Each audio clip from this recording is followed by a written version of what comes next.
Hello, Shemai, and welcome to a new series of short programmes with my mate Phil. And my mate Ieuan. And this week's topic will be the music hall. Cue music.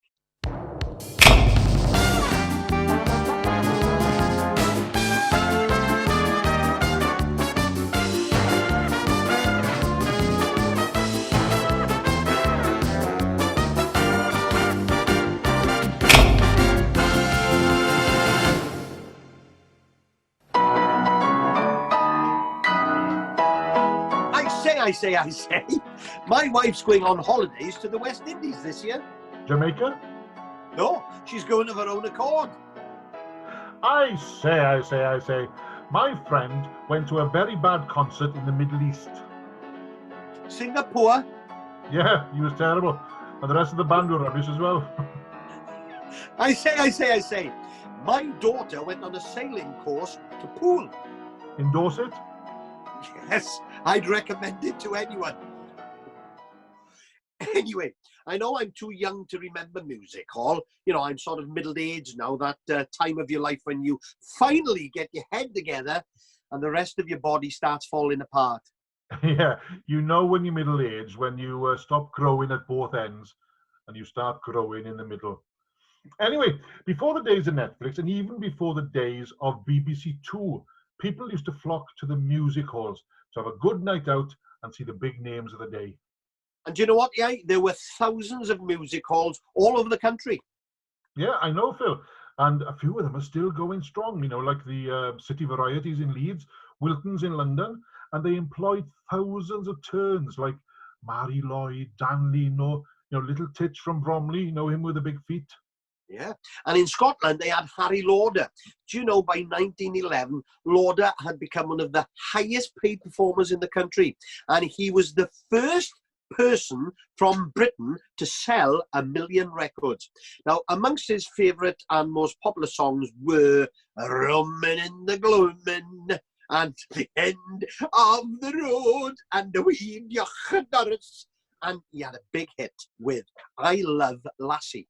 No, I love a lassie. You love a lassie? No. Harry Lauder loves a lassie. Oh, hey, I had a part in the remake of the film Lassie. I played the lead. Phil, just play the clip. I love a lassie, a bonny heeling lassie. Could you see her, you would fancy her as well. I met her in September, popped a question in November. I'll soon hear autumn myself. Her father has consented, I'm feeling quite contented. I've been and sealed the bargain with a kiss. I sit and weary when I think about my dearie, and you'll always hear me singing this. I love a lassie, a bonny lassie. She's as pure as the lily in the dell. She's as sweet as the heather, the bonny purple heather, Mary Muscot's bluebell.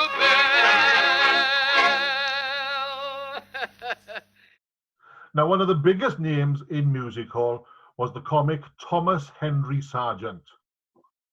Never heard of him. Yeah, you wouldn't have, because he changed his name. Oh, hey, I changed my name. I wanted a personalised number plate for the car, but I couldn't afford one. So it was cheaper for me to change my name to CF58WRE. You idiot. Look, Thomas Henry Sargent changed his name to Max Miller. Oh, do you know what, yeah? Isn't it strange how we know so much about him, but he died when I was only 2 years old? Yeah, do you remember his poems? What was that one now? Mary had a little bear to which she was so kind. I often see a bear in front, but not a bear. Yeah. There's a little mouse walking along the pavement on Piccadilly there, and a woman frightened it, and he stepped off the curb and got knocked down by a bus. Picked himself up, went across the road, went into a music shop. Said the man behind the counter, "Do you sell mouse organs?" And the man said, "That's funny. That's funny you should say that. We had a little mouse in here yesterday, and she wanted mouse organs." The little mouse said, "I know who that was. That was harmonica." Now, we have big names here in Wales as well. Can you name any, Phil? Yeah. Llanfair Pwllgwyngyll go ger y chwyn robot Llantysilio go go goch. I could have trained a chimp by now. Name one of the big stars. Canis Majoris. I'll can you in a minute. Now look, there was the comedian and singer Maudie Edwards. Oh, yeah, from Neath.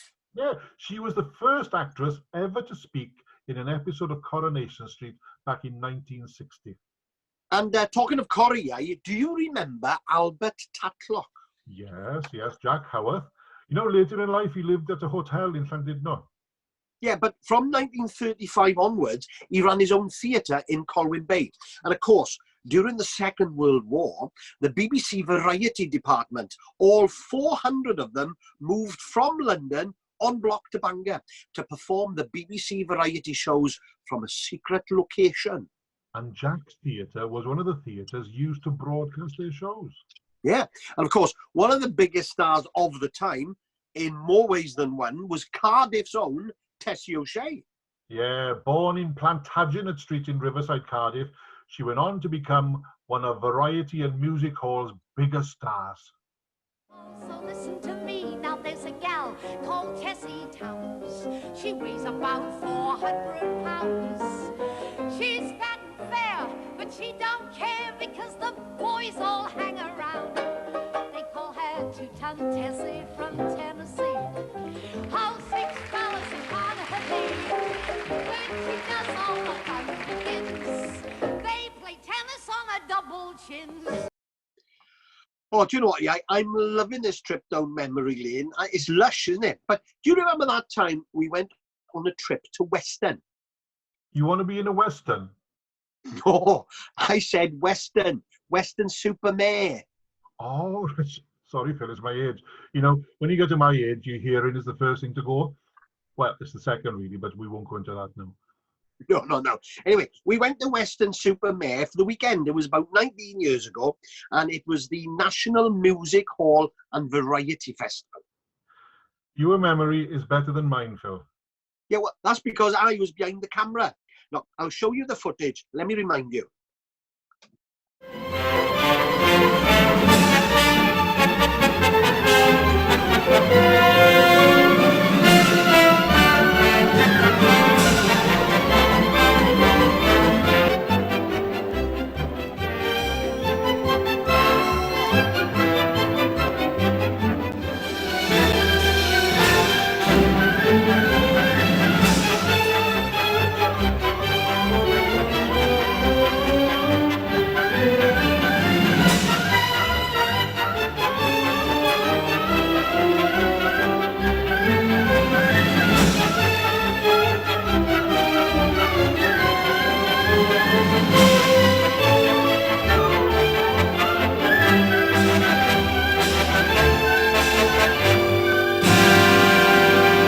Hey, sit down, mate.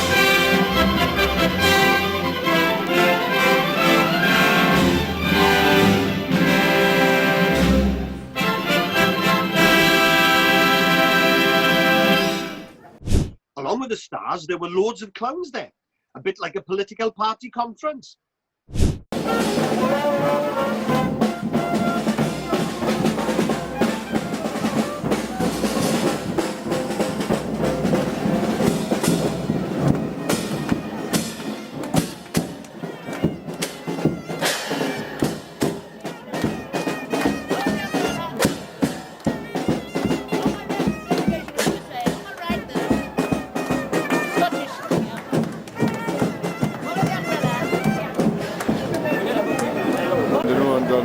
Bach and just what we're going to do have clowns. We stand still when he moves. You know what? I remember it well now. Right? I remember being entertained by a pianist while we waited for Roy Hudd to make an appearance. Yeah, he was a class act. Or the pianist or Roy Hudd. I'll leave that for you to decide, yay.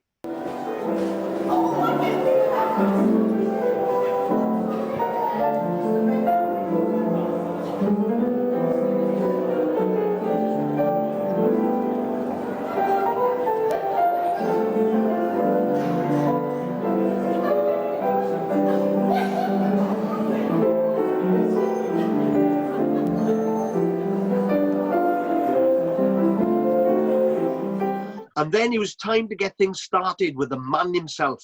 Great comic, entertainer, and at the time he was playing an undertaker in Coronation Street, the late, great Roy Hudd.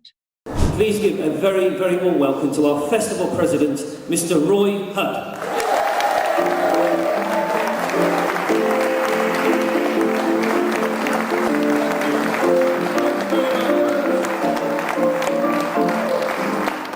Good morning. I won't keep you long, I've got the hearse on a double yellow outside. So. Can I first of all welcome onto the podium here two of our great supporters. That's Peter Bryant, who's the chairman of the North Somerset Council. Peter.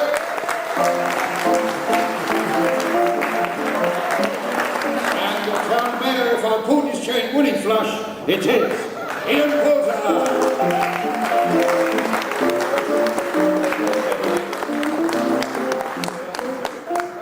641, I'm not wrong, am I? No, there. Well, welcome everyone. Do sit down, fellas, please. And welcome to this very first National Musical and Variety Festival. This weekend, for me, perhaps it's a lifelong ambition. Realised, of course, only with the help of the marvellous Somerset and West Music Hall Society, the hard graft of the British Music Hall Society Vice President, Wyn Calvin, and most of all, the fantastic organisational powers and lunatic enthusiasm of Weston's own Andy Jeffrey.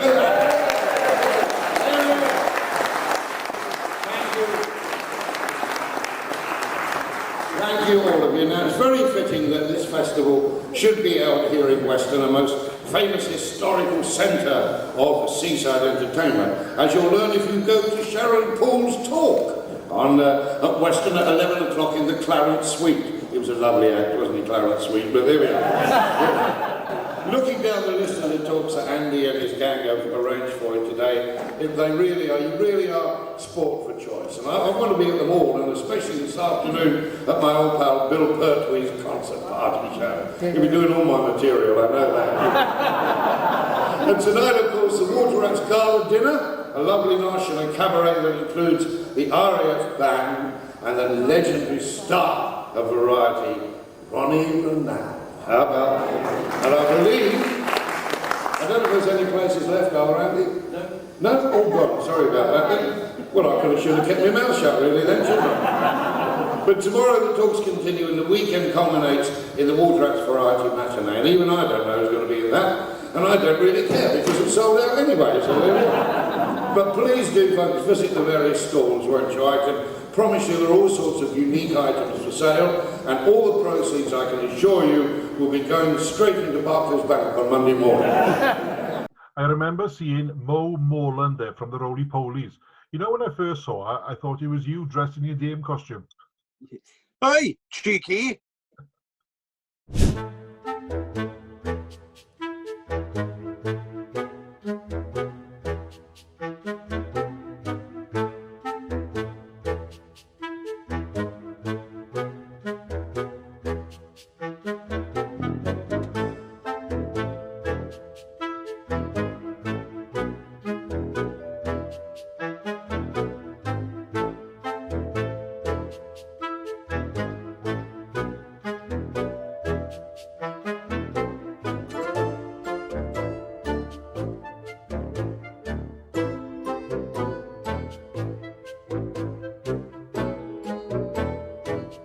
And she was there as there was an exhibition of Les Dawson's pantomime frocks. Yeah, I remember one that looked like Britannia, you know, on the back of an old penny.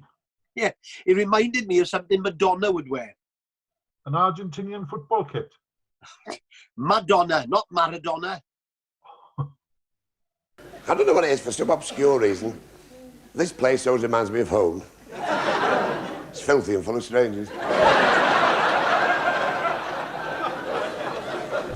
The great Les Dawson. And on we go through an array of theatrical posters with variety headliners like Gracie Fields, Maurice Chevalier, A young Shirley Bassey and Joseph Yale. Joseph Yale. Oh, sorry, Joseph Locke. And then a strange man who thought he was Max Miller. And another who thought he was Wyn Calvin. That was Wyn Calvin, man. The Welsh Prince of Laughter signing a book for me. Well, I was so excited to get Bill Pertwee from Dad's Army to sign my book. Yeah, we had a lovely chat about his dad's army days. Did you know he was John Pertwee, no Doctor Who, he was John Pertwee's cousin. Never. The stars were all there, even Ronnie Ronald. Yeah, didn't I see him at the top rank in Swansea in the late 70s? That was Ronnie Wood.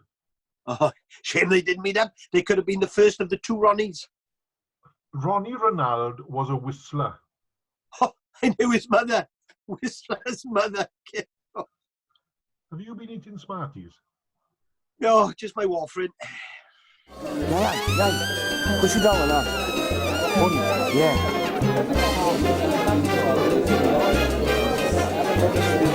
Come back and email somebody. Come back. Have an email.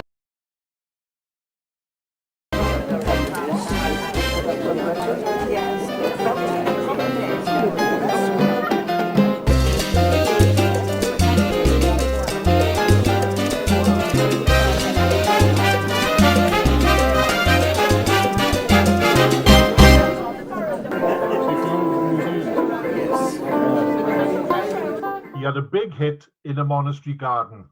Yeah, well, I hope the monks were happy about it. You idiot, the song was called In the Monastery Garden. Filthy habit. Right, I'll put the record on.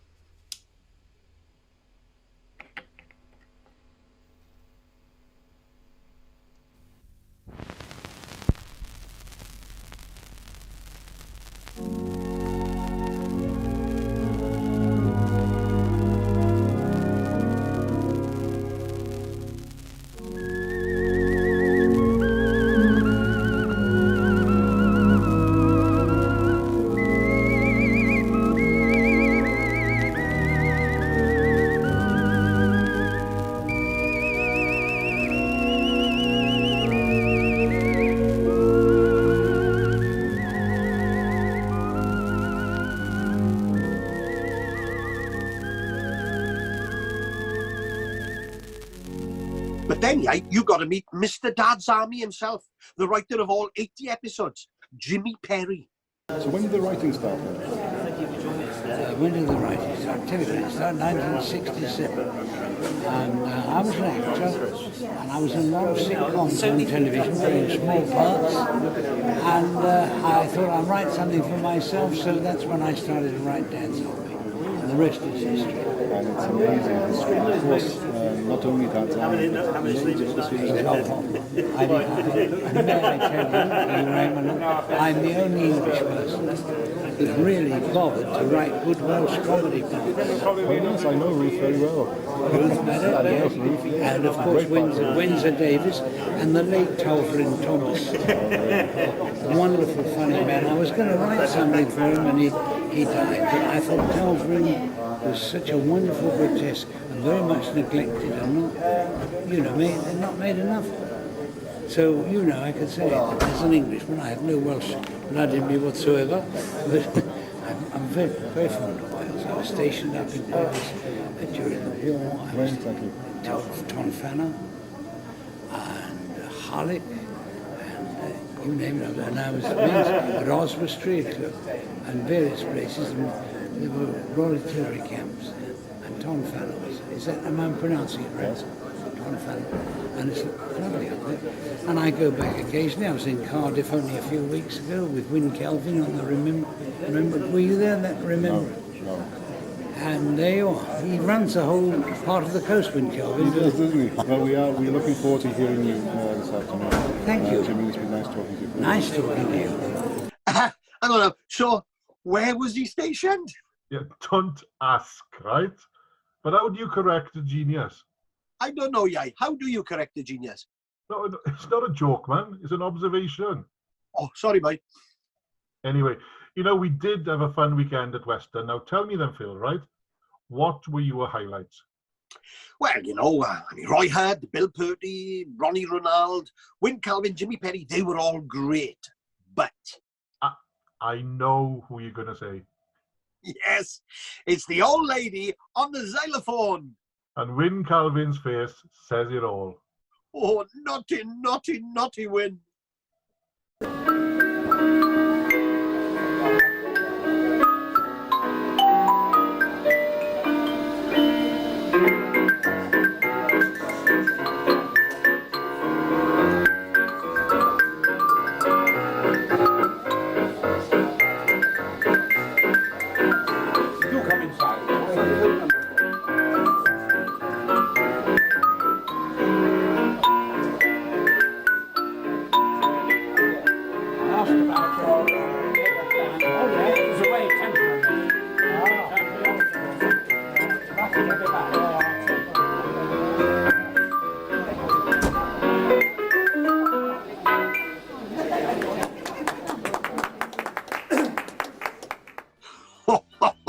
Oh, marvellous. Hey, if only Simon Cowell was there that weekend. Say so long, Phil. So long, Phil.